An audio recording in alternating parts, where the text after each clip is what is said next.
अस्सलाम वालेकुम जी व्यूअर्स, कैसे हैं? ठीक है, खैरियत से हैं? Doctor Abdul Khaliq AK dental surgery Bahawalpur YouTube channel में आपको खुशामदीद। हमारा टॉपिक ओरल कैंसर, जिसपे हमने सबसे पहले देखा कि ओरल कैंसर होता क्या है, उसके बाद हमने इसके रिस्क फैक्टर की तरफ एक नज़र डाली। आज मैं आपको जो डिस्कशन लेके आया हूँ वो डिस्कशन है about symptoms of the oral cancer, cancer की अलामात। अब इस पे मज़ीद डिटेल में जाने से पहले जो अहम पॉइंट मैं आपको बताना चाहूँगा वो ये है कि इसमें से किसी भी सिम्टम को आपने ये नहीं समझना कि अगर जी मुझे ब्लीडिंग गम्स कहा गया तो जी कैंसर हो गया, मुझे मसूड़ों से खून आ गया। ऐसा नहीं है। ये एक अलार्मिंग साइन होगा जिसमें आपने फौरी तौर पे डॉक्टर को विजिट करना है ताकि वो रूल आउट कर सके कि ये जो आपको इशू है ये रिलेटेड टू कैंसर है या ये सिंपल डिजीज है दांतों की। तो इम्पोर्टेंट पॉइंट ये है। तो जो भी मैं आपको अब सिम्टम्स बताने जा रहा हूँ उसमें आपने उसका मेन मकसद ये होगा कि अगर आप में कोई भी इनमें से अलामत है तो आपने फौरी तौर पे डेंटिस्ट को विजिट करना है। उसकी मेन वजह क्या है कि एक तो dentist first health care provider है जो आपकी ओरल कैंसर को सस्पिशियस लीजन को डिटेक्ट कर सकता है और फिर फर्दर हम इन्वेस्टिगेशन में जाएंगे और तब जाके पता चलेगा कि ये कैंसर की वजह से था या कोई और इशू है। तो मोस्ट इम्पॉर्टेंट अलामत जो है, अलार्मिंग साइन जो है ओरल कैंसर की, वो ये है कि अगर आपके मुंह में कोई अल्सर है, सोर है जो कि हील नहीं हो रहा, अगर कोई भी अल्सर जो मोर देन 2 वीक्स हो गए हैं वो हील नहीं हो रहा, किसी चीज़ को रिस्पॉन्ड नहीं कर रहा, तो आपने फौरी तौर पे डेंटिस्ट को विजिट करना है। ठीक है।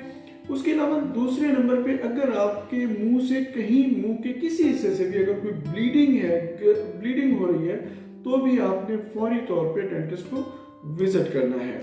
इसके अलावा अगर आपके मुंह के किसी भी हिस्से में, लिप्स है, टंग है, चीक है, फ्लोर ऑफ द माउथ है, किसी भी हिस्से पे अगर आपको कोई ग्रोथ नजर आ रही है, कोई छोटा सा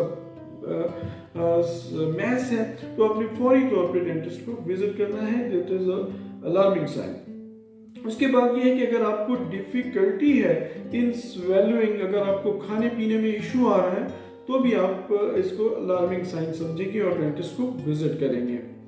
इसके अलावा अगर आपकी जो नेक का हिस्सा है इसमें आपको कोई लंप फील होता है तो भी आपने फौरी तौर पे अलर्ट हो जाना है और डेंटिस्ट को या किसी भी डॉक्टर को विजिट लाजमी करवाना है। इसके अलावा अगर आपका ड्रामेटिक वेट लॉस हो रहा है, अचानक से आपका वजन जो है वो कम होना शुरू हो गया है, तो ये भी एक अलामत हो सकती है और you must visit the dentist. एक हेडेक है आपको जो कि किसी चीज़ से ठीक होने का नाम नहीं ले रहा, you must visit the dentist. अगर आपके लोअर लिप, चीक, आपकी टंग, इनमें आपको नंबनेस फील हो रही है, ऐसे लग रहा है जैसे ये एरिया सुन्न हो रहे हैं, तो भी ये एक अलार्मिंग साइन हो सकती है। इसके अलावा एक इम्पॉर्टेंट पॉइंट अल्सर के बाद साहब मैं आपको बताना चाहूँगा कि अगर आपके मुंह में कोई रेड पैच है, रेड और वाइट पैच है, या फिर सिर्फ वाइट पैच है, ठीक है, 3 कैटेगरीज पैचेस की हो सकती हैं। ओनली रेड हो सकता है, रेड एंड वाइट हो सकता है, और वाइट हो सकता है। तो दिस इज अलार्मिंग सिम्टम जो आपको फौरी तौर पे डेंटिस्ट को या हेल्थ केयर प्रोवाइडर को चेक करवाना है कि ये इशू किस वजह से है। अगर आपको सोर थ्रोट है और इसके अलावा स्टिफनेस हो रही है, आपकी जाँ में डिफ़िकल्टी है इनको ओपन करने में, तो भी आप डेंटिस्ट को विजिट करें फॉर दिस इशू। अगर आपने डेंचर इस्तेमाल कर रहे हैं और अचानक पता लगता है कि डेंचर जो है वो फिट नहीं आ रहा, आपको डेंचर पहनने में इशू आ रहा है, तो ये भी एक अलार्मिंग साइन हो सकती है।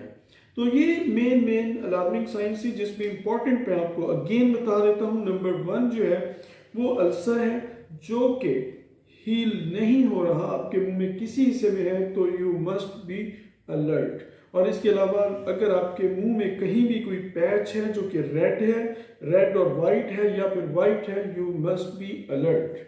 और तीसरी इंपॉर्टेंट साइन, एनी मैस, अगर कोई भी आपको कोई स्वेलिंग, कोई मैस नजर आता है तो आपने फौरी तौर पे डॉक्टर को विजिट करना है, स्पेशली डेंटिस्ट को। और अगर आपको नेक के एरिया में कोई स्वेलिंग, कोई लंप नज़र आ रहा है तो फौरी तौर पे आपने विजिट करना है। तो मैं उम्मीद करता हूँ कि आज का टॉपिक आपको पसंद आया होगा, इसमें आपने कुछ ना कुछ आपको गेन हुआ होगा। तो मज़ीद ऐसी वीडियोस के लिए लाइक कीजिए, सब्सक्राइब कीजिए AK dental surgery Bahawalpur YouTube channel. Thank you so much.